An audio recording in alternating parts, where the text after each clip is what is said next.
Hello, friends. It's Friday, day 5 of my 5-day self-imposed Go Live challenge. And I learned a few things this week. One is that this is not so scary. So I've gotten past that, like, I don't want to do it kind of feeling. Two is that I still prefer talking with people instead of at people.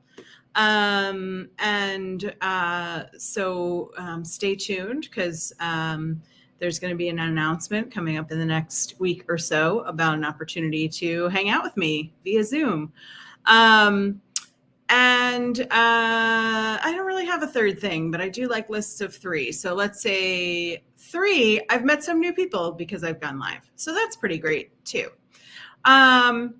So today I want to talk about like what the ham sandwich is coaching, who needs coaching, who doesn't need coaching, who do I work with, who do other people work with, how do you get to be a coach, all of that kind of stuff in like 5 minutes. I'm going to keep it quick tonight. So how do you know if you need a coach? Is sort of the first question that comes to people's minds. You kind of know, like when you need a therapist, you generally know when you need a certification, or you generally know if you want to go to grad school or something like that. And coaching is a little bit of a newer field. In the professional coaching sense, coaches have been around forever. They started in, sports and developed through the years into a whole bunch of venues. There are coaches who focus on relationships and wellness and weight loss and all kinds of different things. My focus is as a career and mindset coach. And what that means is I actually don't do job search coaching. There are job search coaches out there, and some of them are called career coaches. But I work with people inside their careers to act and behave and be different, or differently, depending on the word I'm referring to. I like grammar. I like to be grammatically correct. But to be different in their work lives, and therefore be different in the rest of their lives. So the truth is I work with people who are like me. I started in a place where I was like a real people-pleasing workaholic. I did that for about 20 years.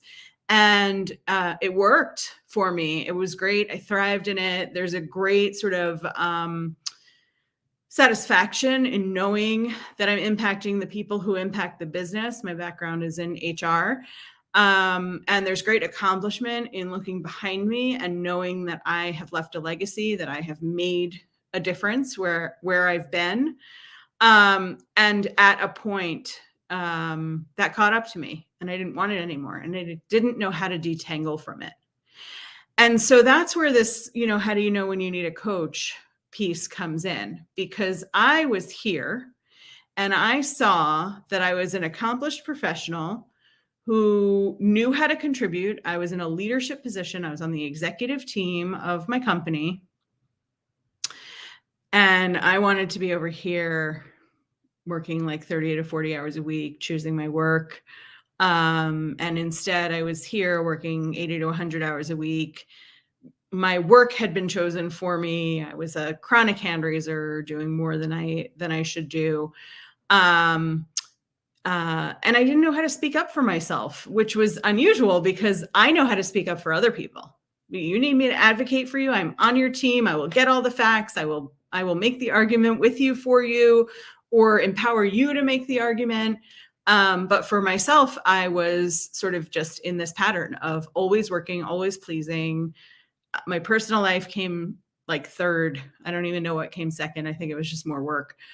And I didn't know how to get from here to there. And all of this in between stuff is where a coach can help. Is that you have a vision for something different, and books or classes or networking groups or your spouse or partner telling you, you cannot continue to work like this. You cannot continue to live this life.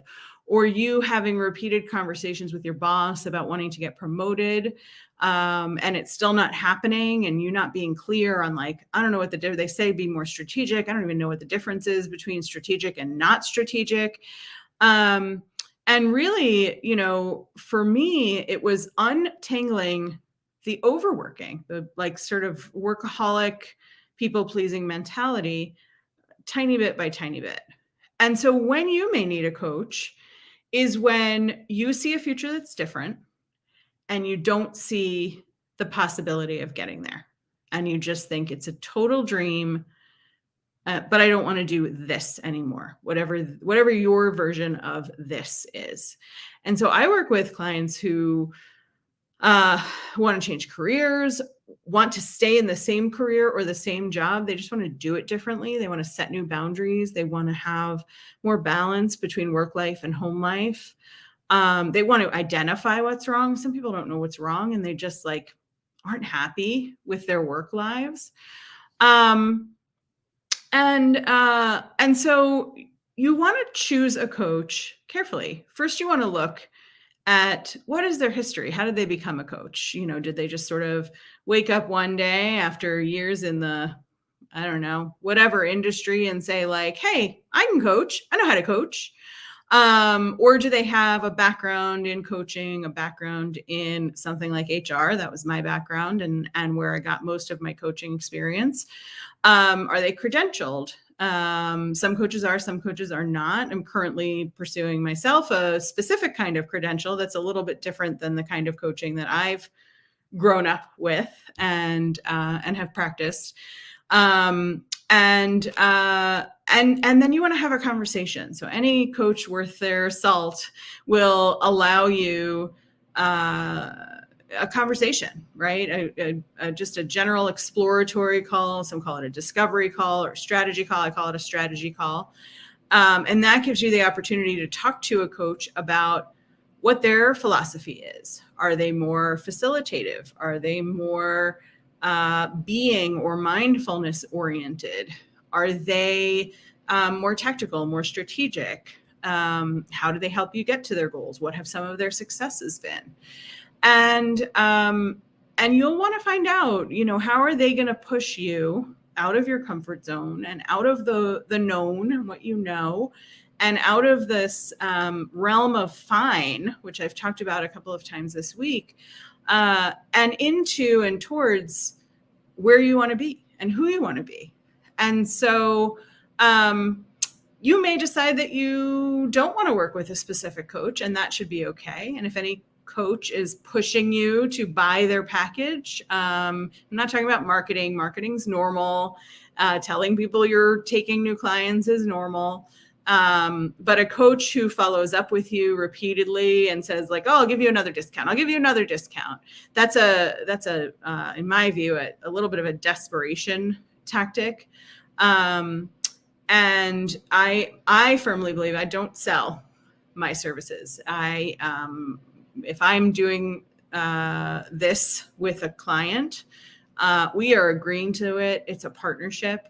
We're both choosing each other. There have been situations where people have chosen another coach over me, and that's great. I'm just glad that people are getting the services that they're looking for. There are times when I have said to a potential client, I'm not a fit for you, and here's why, or coaching is not a fit for you, and here's why. Coaching's not a fit for you. If you know what you want to do, you're already doing it, you've got it covered, and you just like want an ear, it's not worth your time, energy, and money. Coaching is not for you if you're not coachable. And so if you think about when you've gotten feedback, when you've been on teams in general and gotten, critical feedback or responses where your work wasn't up to par and your response is to sort of fold your arms and, go off in the corner, coaching is probably not for you. And I'm probably not for you if you don't actually want to make a change. And so if you are going to pursue the opportunity to have a coaching partnership, you want to make sure to get to know that coach as much as possible, whether through LinkedIn, Instagram, whatever social media they're on, through their website, through testimonials. Coaches who have been coaching for some time will have a variety of testimonials from clients, and asking questions and really asking the coach what they do, how they do it. And no coach is going to tell you, in session 1, we do this. In session 2, we do this. In session 3, we do this, because that's a class, and coaching is not a class. Coaching should be customized to each client's needs. And that's your right and responsibility, is to interview the coach during that strategy call or that discovery call, and really see if it's a match. And if you can see working with this person for 3 months, 6 months, a year, however long their programs are, and seeing if you get the sense that this person is going to help you make some positive change in your life. If you have specific questions on finding a coach, if you have an inkling that we might work well together, feel free to drop me a line, drop me a DM, put something in the comments for me to reach out to you. Or I'll put my link for my Relaunch Your Career Strategy call in the comments as well. And you can feel free to set up a time to chat with me. Like I said, I do not hard sell. I barely sell at all. It's really a conversation about where you are, where you want to be, what gets in the way, and how we might work together to get you moving and create a transformation for you from wherever here is to wherever there is.